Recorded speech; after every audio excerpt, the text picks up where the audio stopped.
তো আমরা এখানে ল্যামিস থিওরেম প্রথমে বুঝবো।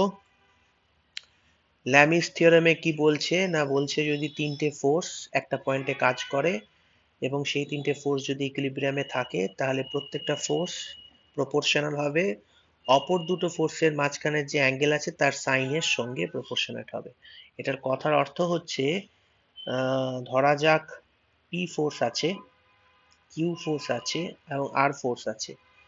পি এর অপোজিটের অ্যাঙ্গেল হচ্ছে বিটা, আর এর অপোজিটের অ্যাঙ্গেল হচ্ছে কিউ এবং কিউ এর অপোজিটের অ্যাঙ্গেল হচ্ছে গামা।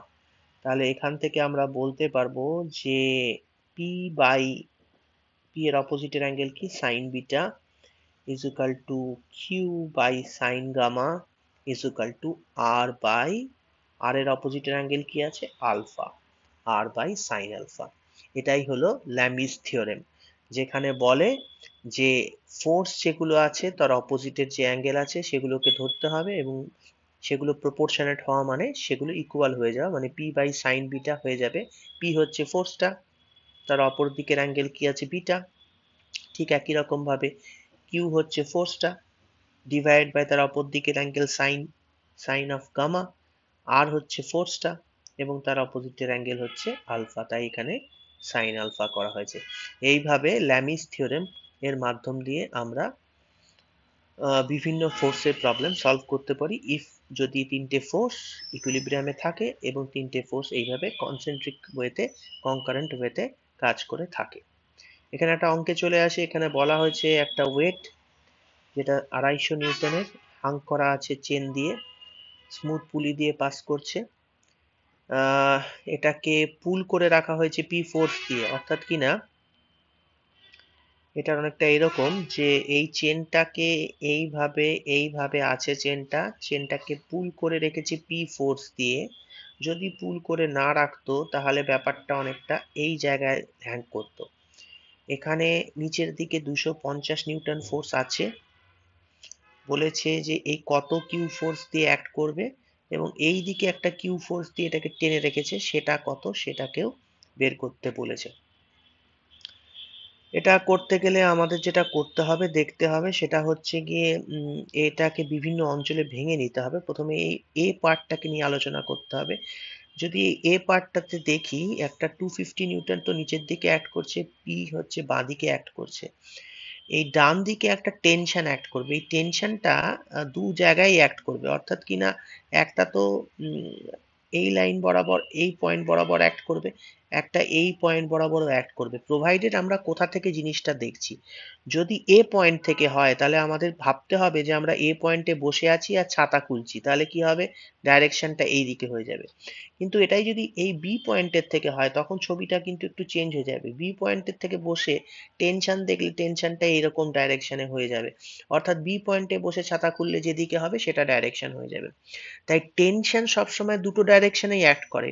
আমাদের দেখতে হয় কোন পয়েন্ট থেকে সেটাকে বিচার করব, সুতো বা চেনের কোন পয়েন্ট থেকে। তাহলে এখানে যেমন দেখানো হয়েছে এই জায়গাটায় যখন আমি ব্রেক করছি তাহলে এই পোর্শনটাকে যদি আমি তুলনা করি তাহলে তার ছবিটা অনেকটা এরকম হয়ে দাঁড়াবে। টেনশন এখানে অ্যাক্ট করছে, হ্যাঁ, 250 নিউটন এখানে অ্যাক্ট করছে, পি এখানে অ্যাক্ট করছে। এবার বলেছে যে এটাকে টেনে রাখার ফলে ভার্টিক্যালের সঙ্গে 30 ডিগ্রি অ্যাঙ্গেল ক্রিয়েট করছে। তাহলে এটা ভার্টিক্যালের সঙ্গে 30 ডিগ্রি অ্যাঙ্গেল ক্রিয়েট করলে এই অ্যাঙ্গেলটা নিশ্চয়ই 90 ডিগ্রি।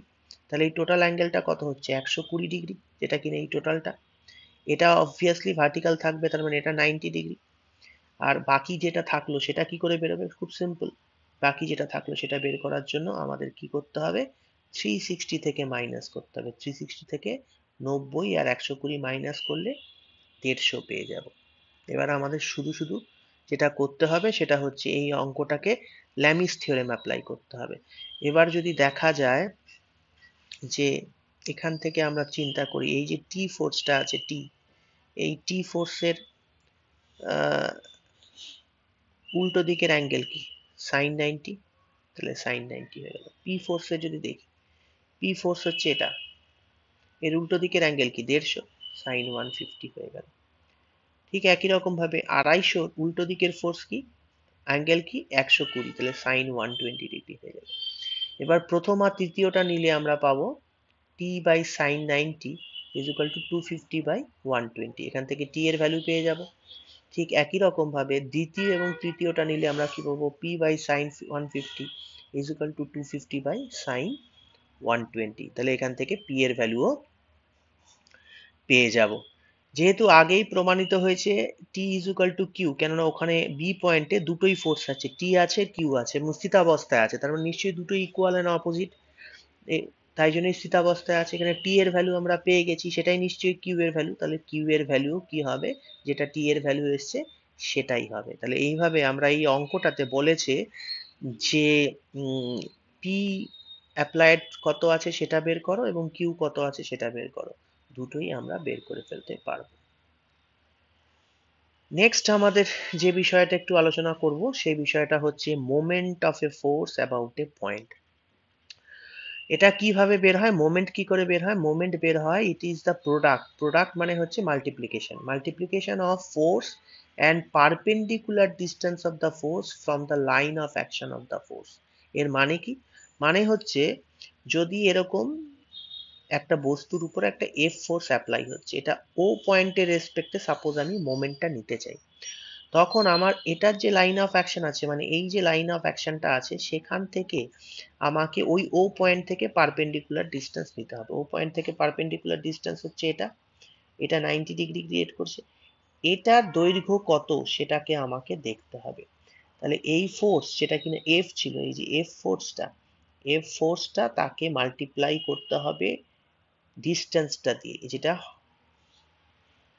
পারপেন্ডিকুলার ডিস্টেন্স দিয়ে।